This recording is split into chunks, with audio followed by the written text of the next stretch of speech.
કેશોદ શહેરમાં વરસાદી વિરામ લેતા મુખ્ય માર્ગનું મેટલિંગ દ્વારા પેચવર્ક તંત્ર દ્વારા ક્યારે શરૂ થશે? કેશોદ શહેર તાલુકામાં ચોમાસામાં સરેરાશ 70 ઇંચ જેટલો વરસાદ પડ્યો છે. ઠેર ઠેર પાણી ભરાઈ જવાથી રોડ રસ્તાઓની હાલત બિસ્માર બની ગઈ છે. કેશોદ શહેરી મધ્યથી પસાર થતા national highway road, state highway road ઉપર અને માર્ગ અને મકાન સ્ટેટ પંચાયતના તમામ રોડ રસ્તાઓ સ્થાનિક નગરપાલિકા દ્વારા સંભાળવામાં આવ્યા છે. ત્યારે વરસાદે વિરામ લેતા ભારે વરસાદના કારણે ડેમેજ થયેલ રસ્તાઓ સત્વરે રિપેરિંગ તેમજ પેચવર્ક કરવાની પ્રાથમિક જરૂરિયાત છે. કેશોદ શહેરમાં મુખ્ય માર્ગો પર આવેલા બહુમાળી બિલ્ડિંગના વરસાદી પાણીના ભૂંગળાઓને મારફતે પાણી પડવાથી મસ્ત મોટા ખાડાઓ પડી ગયા છે. ત્યારે રાહદારીઓ અને વાહન ચાલકોને પસાર થવામાં પારાવાર મુશ્કેલીઓ વેઠવી પડે છે. ટ્રાફિક જામ થવાની સમસ્યા સર્જાય છે.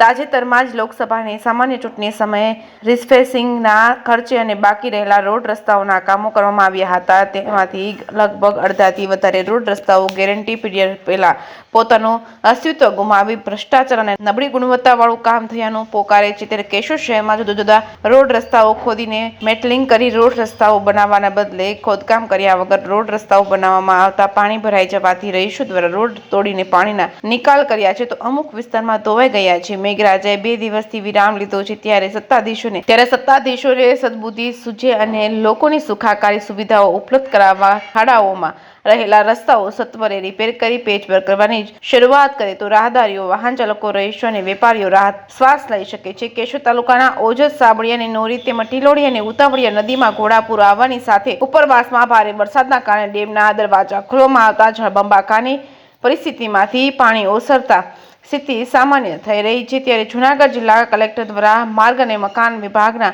અધિકારીઓ સાથે બેઠક યોજી ભારે વરસાદના કારણે ડેમેજ થયેલ રસ્તાઓ સત્વરે રિપેર અને પેચવર્ક કરવા સૂચન કર્યું હોય તો પરંતુ વેલાસર મુખ્ય માર્ગોને જોડતા રસ્તાઓને પ્રાથમિકતા આપી કામગીરી હાથ ધરવામાં આવે છે કે કેમ, એ તો હવે કામગીરી શરૂ કરી પછી જ ખબર પડશે કે આવનારા દિવસોમાં પવિત્ર શ્રાવણ માસનો છેલ્લો સોમવાર અને અમાસ જોગાનું જોગ સાથે આવે છે. ત્યારે સોમનાથ કામનાથ મંદિરમાં દર્શનાર્થીઓનો ઘસારો વધારે રહેશે. વાહનોની અવર જવર પણ વધારે રહેવાની સંભાવના છે. ત્યારે જવાબદાર સ્થાનિક તંત્ર દ્વારા ડેમેજ થયેલા રસ્તાઓને સત્વરે રિપેર અને પેચવર્ક કરવામાં આવે તો અકસ્માતની ઘટનાઓ બનતી અટકી શકે છે. વાહનોને થતું નુકસાન પણ અટકી શકે છે.